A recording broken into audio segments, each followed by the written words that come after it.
Hello guys, and welcome back to another cold episode. On today's episode, we are back with another Yu-Gi-Oh! Duel Links episode action. And as you can tell by the title and the thumbnail, we are going to be showcasing Ritual Beasts. Why Ritual Beasts? Real quick, let me talk about the meta. I promise it'll be quick. Hang On Mach is an insane floodgate that slowed down literally the entire format due to a really bad interaction with level augmentation and this card and another high level monster. Basically, you level augmentation this card, all of a sudden it becomes an insane floodgate that banishes all cards that would go to the graveyard and also is unaffected by monster effects and also is really, really large. It just has a lot of attack. So, you gotta play outs to it in every deck.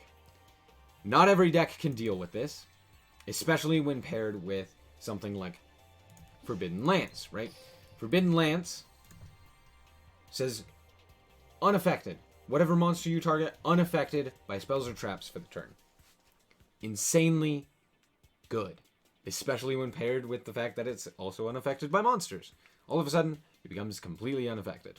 So, because of this one card, the entire format has slowed down.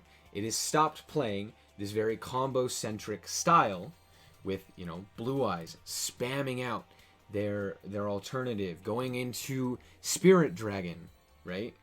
This card I'll get to in a second. Or, you've got the Stick and Chair combo, which isn't even a popular deck. Dark Lords are. You've got the Dark Lord deck that goes into Ouroboros and goes into all of these. Oh, wait, Dark Lords are extremely popular. It goes into all of these different combos, right? Instead, now it's focused on FA Mach. Is it? Is it even? Yeah, there it is. Focus on this guy. You summon him, you floodgate, you slow the pace of the game down to a crawl, and everyone kind of has to play around this, has to know that this card is out there, and everyone's kind of changed their decks for that, right? So, because of this, Ritual Beasts have come back. Because as I mentioned, Spirit Dragon, Blue Eyes Spirit Dragon, has an effect that really shuts down Ritual Beasts. However, because Blue Eyes are no longer going into that nearly as frequently on their first turn, we're doing a bit better as Ritual Beast players. So what does this card do? We only care about this first effect right here. Neither player can special summon 2 or more monsters at the same time. That sucks, because our trap and all of the fusions are restricted from actually using their tag out effect or, summoning, because they summon 2 monsters at the same time. So, highly detrimental. But now, this guy's less common, and Ritual Beasts can play a bit more. Also, because the format is slower, Ritual Beasts are able to utilize their pretty effective engine. Most cards are pretty good on their own, and the cards that aren't good on their own, you play significantly less of, right? And because of this, they're able to add in a lot more tech cards and a lot of ways to deal with Blue Eyes and Dark Lords, right? And because of this, Ritual Beasts have kind of snuck their way back into the meta. More of a rogue pick. We'll see how good they do during this KC Cup, but they have a lot more answers now than they did previously. Things like Fiendish Chain is really good against Mach. Things like Paleozoic Canadia are also extremely good against Blue Eyes in general. Just being able to flip those down and then get over them with your old Pelio. And then Needle Sealing as well is just a big blowout card that can literally win you games by itself. So, Ritual Beasts are back. If you don't know the combo, I'm not going to try to explain it right now, because it's kind of complicated. I would highly suggest going and watching a different video that I have about Ritual Beasts, because either of those other videos, or any of them, I talk about the combo. But honestly, go watch a different video. The combo is pretty complicated. There's so many different lines. There's an entire hour-long video that DK'd made, Duel Links Meta, I should say, that he made on Ritual Beasts. Go watch that. Ritual Beasts are great. Highly recommend it. Interesting things to note about this deck list in particular. 1 Petalfin, I normally like 2. No Rampengu. 1 Apelio. And 1 Return. Now, Return is not needed, but I definitely like it. You could take out Return and add in some other trap. If you had the 3rd Canadia, you could play that. If you have the 3rd Needle Ceiling, I wouldn't suggest that, but you could, right? I really like Return. It allows you to go for OTKs if your opponent has a poor setup or something like that. It works a bit more. It allows more options for you to get monsters out of specifically the graveyard. So there's that. Then, of course, we've also got Malevolent Sin. It's really good. Sometimes you need to XZ and get level 4s off of the field. It's come up occasionally, but there you go. Let's hop into some replays and let me show you what this deck can do. Alright, so here we are up against our first victim. On a win streak of 8, by the way. Kind of insane. This dude was crushing it. And, yeah, obviously he's playing Blue Eyes. Oddly enough, not the full extra deck of 10. We actually have a terrible start. Paleozoic Canadia into Canahawk. Canahawk banished the Winda. And 2 other non-summonable monsters. Kinda sad. Well, he's gonna summon up his Blue Eyes White Dragon, and we're gonna flip it down because I would rather that this thing survives. So there's that. Canahawk is gonna banish the Laura. Here's the thought process here. If something were to go to the graveyard, in 2 turns, I can get Laura in order to grab it back. If this Petalfin goes to the graveyard, Laura, grab it back. Canahawk, Laura, grab it back, right? So that's what I'm thinking. I'm like, okay, if I can survive 2 turns, I have a pretty good play. At the moment, pretty bad, pretty mediocre. But Petalfin is going to activate. We're going to return the set back row. And then we're going to go into Malevolent Sin. Malevolent Sin is going to banish, and we're going to swing in. I really wanted to get that damage off because it puts a threat of the traps with what's the skill called? Chain Reaction. Thank you. Chain Reaction does do quite a bit of damage in the end, and yeah, I wanted to get that damage in. Also, I didn't feel like returning Blue Eyes White Dragon. I'd much rather get rid of the back row in case it was something like a Drowning Mirror Force or something along those lines. So, there's that. Anyway, he just beats into me with the Blue Eyes, and we are able to get the Winda back and set. We now have 2 set cards, which is really good for us. He's going to activate his card of Consonance, his Melody of the Awakening Dragon, grab up the Blue Eyes Alternative White Dragon, and now we're kind of sad, I'm not going to lie. But he's going to reveal, summon up the Blue Eyes White, or the alternative Blue Eyes White Dragon. We are going to flip that face down. He is going to negate it, pitching the Champion's Vigilance. This deck list is really weird. More negates than I was expecting. But Paleozoic Canadia gets negated. He's going to pop our Winda. Winda is going to summon onto the field. The reason I wanted to try to flip down the alternative was because I didn't want him to pop a monster and then have Winda come onto the field and then get Karma Cut.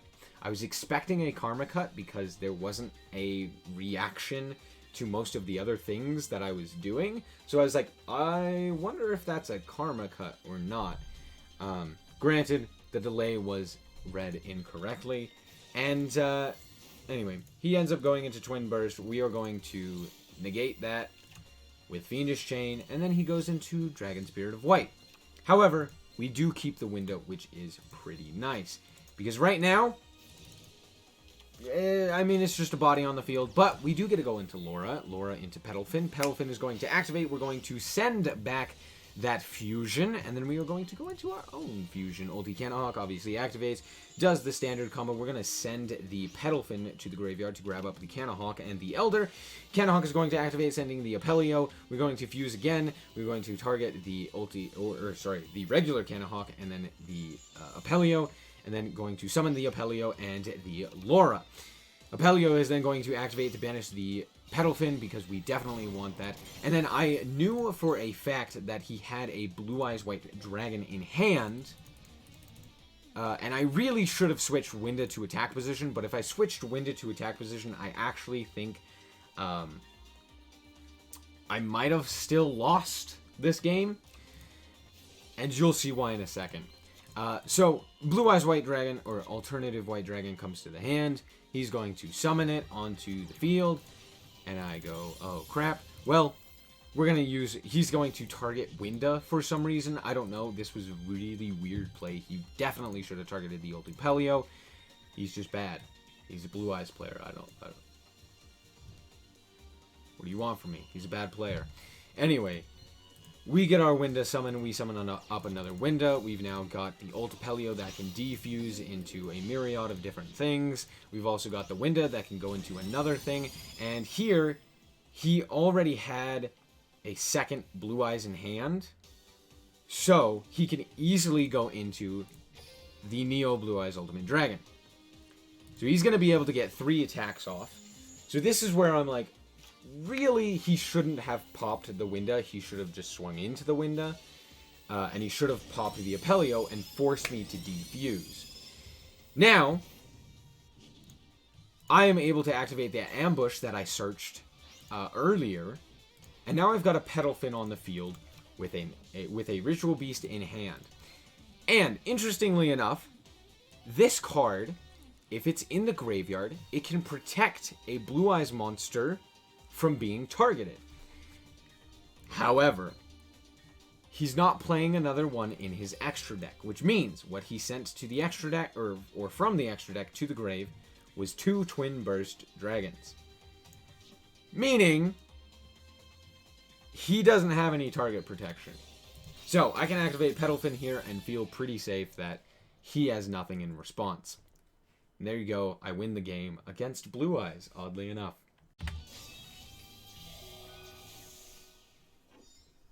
More Blue Eyes.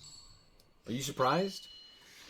The KC Cup is going to be full of Blue Eyes, and only Blue Eyes. If you are not prepared for this deck, I'm sorry. However, let it be known that I bricked, and I bricked hard. So, let's see what happens. I've got 2 Elders, a single trap, and a dead card. Awesome. And he goes into Spirit Dragon. And now we cry ourselves to sleep. I draw the Needle Ceiling. This is very important as to how I play this.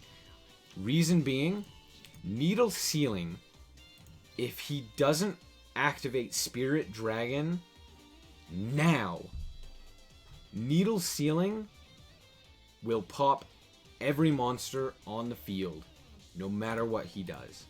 If he chains in response to the Needle Ceiling, I win. I'll show you what happens. I'm guessing you already know. He summons up. I flip up that Needle Ceiling. Chain Reaction activates. He's going to flip up, or he's going to activate the Spirit Dragon, and he's going to say, "Haha! I am protected from destruction." Wait, what happened? Where's my field? And he ends his turn. Guess what? I didn't draw anything good. I drew Ambush. Okay. Alright, he goes for Silver's Cry. Who the frick is playing Silver's Cry? What? Interesting. Okay, he swings in. We've only got the 1 Blue Eyes White Dragon to deal with, and we rip into a Cannahawk. There we go, we're off to the races, and he immediately surrenders, knowing that it didn't matter what he did. We win. Not really. It's actually pretty up in the air, depending on what that back row is. But that was really good. And that's exactly why I said Needle Ceiling can win you the game on its own. It's an insane card. There you go. And here we are, once again, up against another meta deck, being the most recent one, actually, Harpies. Harpies are very interesting. They're a very recursive deck. They get a lot of advantage off of minor things, and yeah, you'll see why in a second. So, Perfumer, he summoned Harpy's Hunting Ground. They're going to pop their own card, Hysteric Sign. They're going to go into Elegant Egotist. They're going to special summon. Then they're going to have to pop their own Harpy's Hunting Ground. They're going to go into Cyber Slash Harpy Lady, and then set 2. And then during the end phase, Hysteric Signs activates, allowing them to add 3 different Harpy cards. Harpy Channeler, Perfumer, and Harpy's Feather Rest. All of which are pretty good on their own. Let alone all 3 of them. So, this is going to be really interesting. We got Petalfin. I'm like, alright, here's the thing. I have a Fiendish Chain. I should be able to at least survive. I don't think that they'd be able to OTK me unless they also draw into specifically Swallow's Nest, which I doubt that this deck list is playing. So, I'm going to go, okay, Petalfin, normal summon. That's good. That's good. Oddly enough, didn't respond to the normal summon with this econ. Kinda weird. So, I'm able to activate my effect. And I'm going to return this Harpy Lady. They're also going to return my card to the hand. I'm actually okay with this. It's not great because I do have the ambush, and I would have preferred to be able to ambush. But it's still fine. I'm going to let them go through their combos. They're actually going to activate Harpy's Feather Rest now, which means they're only going to get to draw 1 rather than the draw 2 that they would have done had they done it now. However, they do have the Elegant Egotist, and we are going to negate the effect of this Cyber Slash Harpy Lady, and then they're going to target themselves and return themselves to the deck. Really interesting. Okay. Harpy Lady goes in, deals 1600. So now we're kind of worried. They're going to activate Econ. They're going to steal our card after tributing the Harpy Lady. But we did draw into a Fiendish Chain. Again, I went for Petalfin here to get rid of the card. What is this? The Harpy Lady one. Because having it in the hand is kind of a brick. And so I wanted to get it out of there. I didn't really care about the back row. And because if this card gets destroyed, we do have Ritual Beast Ambush. So, that was kind of the goal. Now, we have, in response to Channeler, Fiendish Chain. So we're just going to negate the effect of Channeler and say no. No. You don't get it. No effect. None for you. And now, we actually straight up have Lethal. Because we can go into Malevolent Sin. I told you it came up. It came up twice in these replays. Malevolent Sin allows us to get 2 beasts, or, well, actually, you can only use them with the beasts. You can't use it with the tamers, because all of the tamers are not level 4. As you can see, level 1. So, anyway, 2 beasts off the field. That is phenomenal. And then we can also activate our Ritual Beast Ambush to bring back the 2 tamers. And at that point, they knew it's over. There's nothing they can do. I have game. So there you go. Victory. Ritual Beasts are back, and I am very happy. In all honesty, if you don't play this version of the deck, that's totally fine. I do think that the more trap-heavy style of the deck is going to work better, especially in this upcoming KC Cup. But you could still play it with the more combo variant of it. And we'll see which one is better for the KC Cup. Normally, Ritual Beasts tend to do really good in the KC Cup and tend to get top 100 just because they can consistently win games. But we'll see. Anyway, this deck's super fun. I've talked about it a ton.